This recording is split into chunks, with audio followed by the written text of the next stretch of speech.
Buen día, doctor. Mi nombre es Lidia Román y en esta ocasión estaré hablando sobre los siguientes temas: depósito, fianza, prenda e hipoteca. Como primer punto tenemos al depósito. ¿Qué es el contrato de depósito? Es un contrato en el cual una persona que se denomina el depositante confía una cosa corporal a otra, el depositario, quien se compromete a guardarla y luego restituirla en especie, es decir, volver exactamente la misma cosa. También tenemos sus características. Dentro de estas características tenemos la entrega de la cosa, la transferencia de tenencia y los tipos de depósito.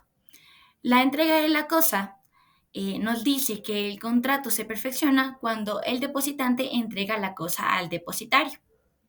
En la transferencia de tenencia eh, nos manifiesta que la entrega puede hacerse de cualquier modo que transfiera la tenencia.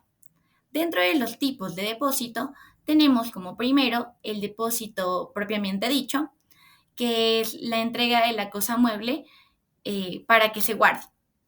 Y como segundo tenemos el secuestro, que se trata por separado en otros artículos. Ahora bien, tenemos errores y formalidades. Un error en la entidad de las partes o en las características de la cosa no invalida el contrato. Si no se hace por escrito, el testimonio del depósito es válido. También nos dice que se puede celebrar entre personas capaces de contratar, pero hay efectos incluso si una parte no lo es. Tenemos también su gratuidad y uso. El depósito generalmente es gratuito. Si se paga puede ser considerado un arrendamiento de servicios. También, respecto a su gratuidad y uso, podemos decir que el depositario no puede usar las cosas sin permiso del depositante, aunque en algunos casos ese permiso se presume como en el depósito de dinero sin medidas de seguridad. Respecto a su restitución, tenemos que el depósito se vuelve eh, o se puede devolver cuando el depositante lo pida. También que el depositario puede exigir la devolución en caso de que el depósito le cause daño o ya se haya cumplido el plazo. Debe devolver la misma cosa con sus frutos y accesorios. También nos dice que no responde por fuerza mayor si, eh, si no está en mora, pero se debe restituir si recibió algo a cambio.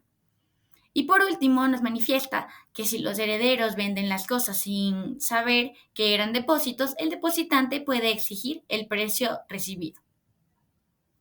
Por último, vamos a hablar del depósito necesario.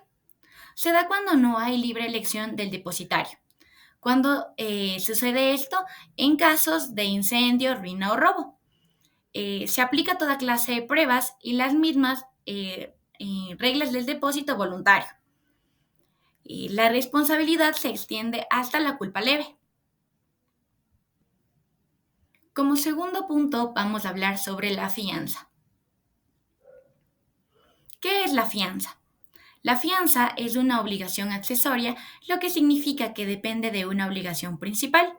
En ella, una o más personas llamadas fiadores se comprometen con el acreedor a cumplir la deuda si el deudor principal no lo hace. Puede hacerse también en favor de otro fiador. Respecto a los tipos de fianza, tenemos tres tipos: la convencional, la legal y la judicial. La convencional se pacta por contrato, la legal la exige la ley y la judicial la impone un juez. Todas se rigen por las mismas reglas, salvo que haya disposiciones legales o judiciales distintas. Tenemos también las características de la fianza, donde nos dice que no puede ser reemplazada por prenda o hipoteca sin consentimiento del acreedor, salvo en ciertos casos judiciales o legales. Puede asegurar obligaciones civiles o naturales, se puede afianzar una obligación condicional futura o a plazos, puede comenzar o terminar en determinada fecha o bajo ciertas circunstancias que estipulen el fiador y el acreedor. Y por último tenemos el fiador puede cobrar por su servicio. Pasemos a hablar de las condiciones, derechos y deberes del fiador.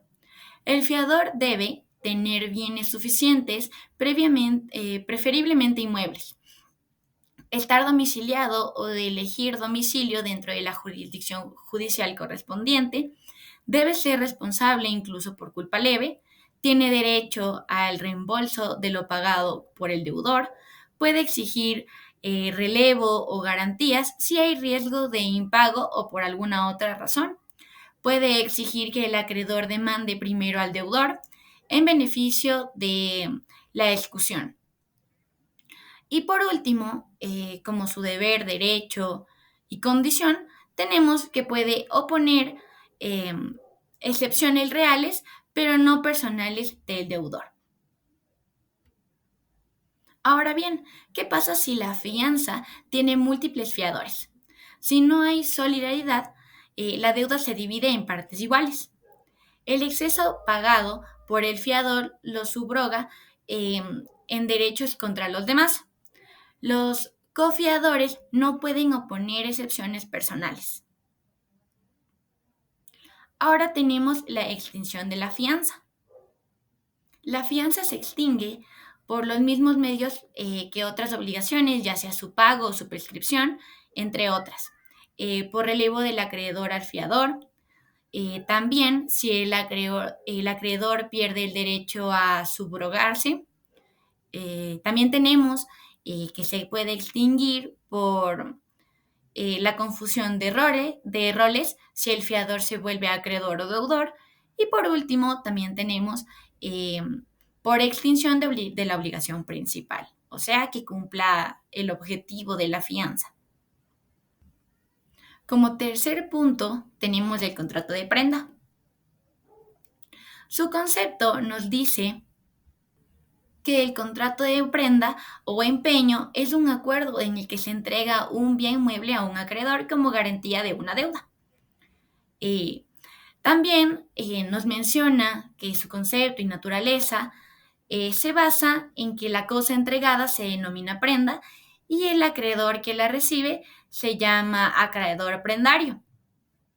Este contrato no se perfecciona hasta que se hace la entrega material de la prenda. Respecto a su capacidad y condiciones para constituir la prenda, nos dice que solo puede empeñarse una cosa por quien tenga derecho a enajenarla. El contrato puede ser realizado tanto por el deudor como por un tercero que actúe a su favor, o también es posible empeñar un crédito siempre que se notifique al deudor original. Respecto a sus efectos, ¿qué pasa si la prenda no pertenece al constituyente? Si la prenda no pertenece a quien la entrega, el contrato subsiste mientras el dueño no la reclame. Si el dueño legítimo reclama la prenda, el acreedor puede exigir una nueva garantía o el pago inmediato de la deuda.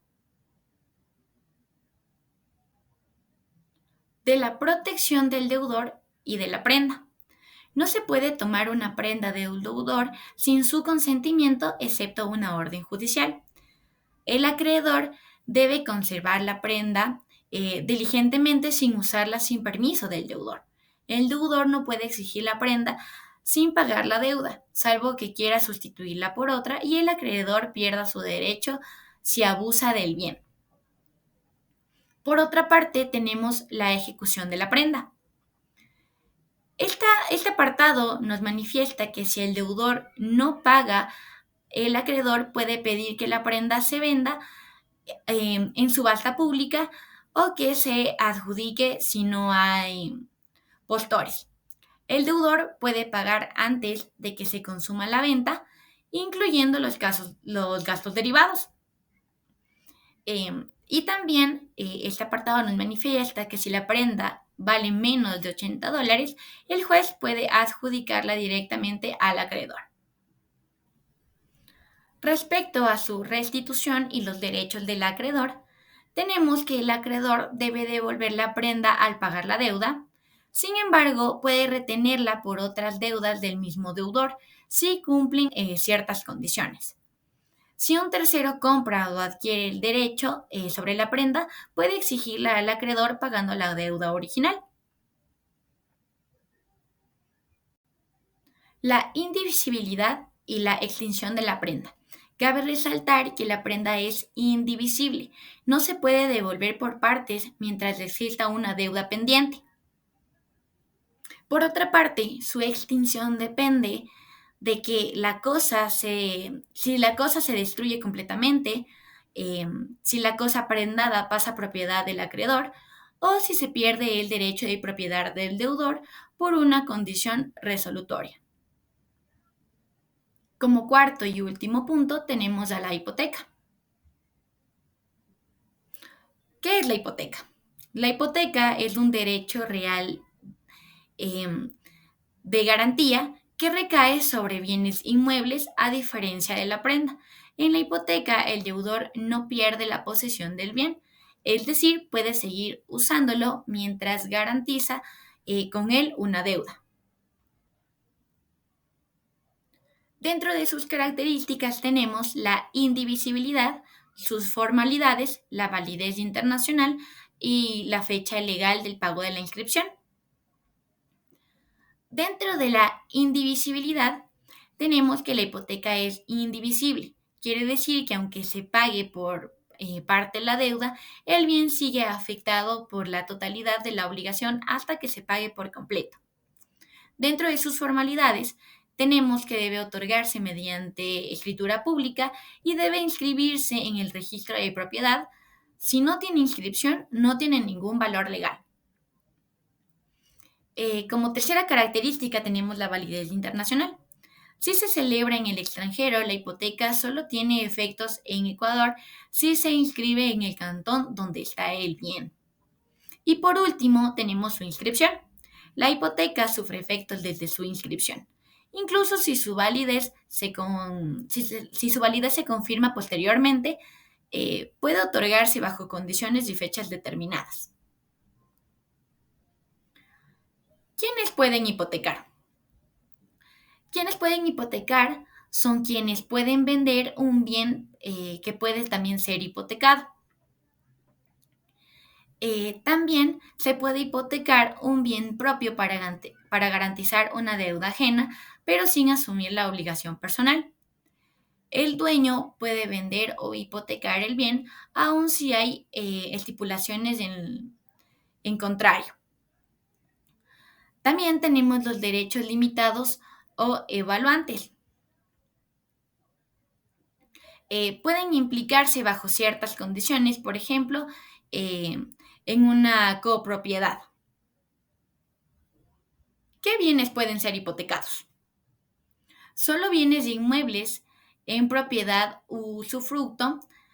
También pueden ser hipotecadas las naves, que están reguladas por el Código del Comercio.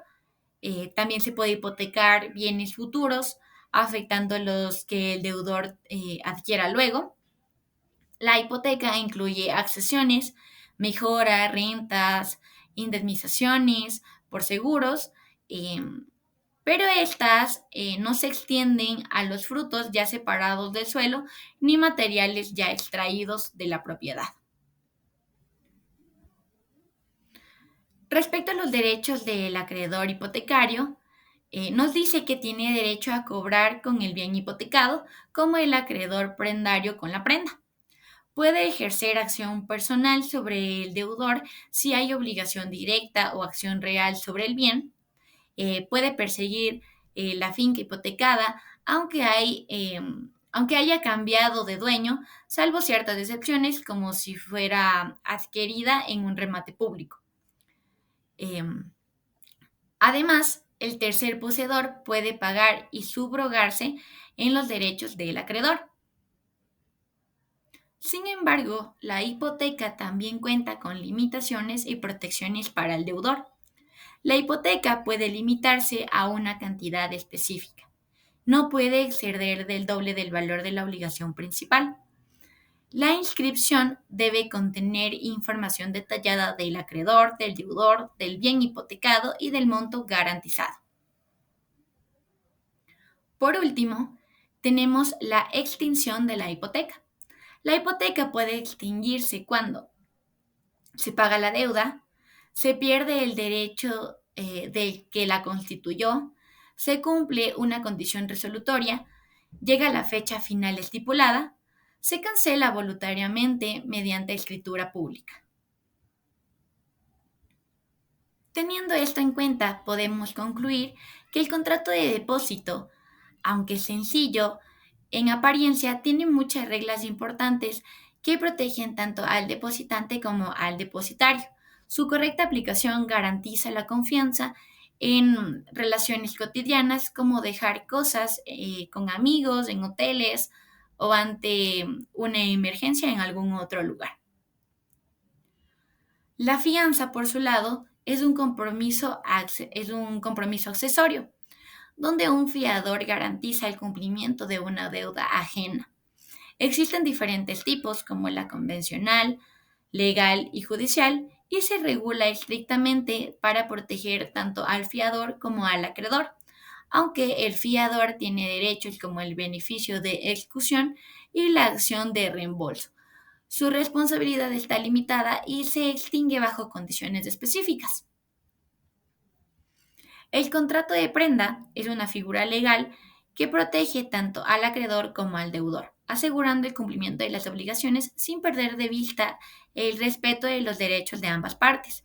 La ley establece un marco claro que, respetando su uso y desde su constitución, hay también una extinción, garantizando la seguridad jurídica de las relaciones crediticias. Y por último, respecto a la hipoteca, podemos concluir que es un instrumento jurídico de garantías que protege el acreedor sin despojar al deudor de su propiedad. Su fuerza legal radica en su inscripción y su carácter real, permitiendo perseguir el bien incluso en manos de un tercero. Es fundamental entender sus requisitos y efectos para su correcta aplicación y para garantizar la seguridad jurídica de las partes involucradas, de esta garantía o de las demás. Muchas gracias, doctor. Eso sería todo.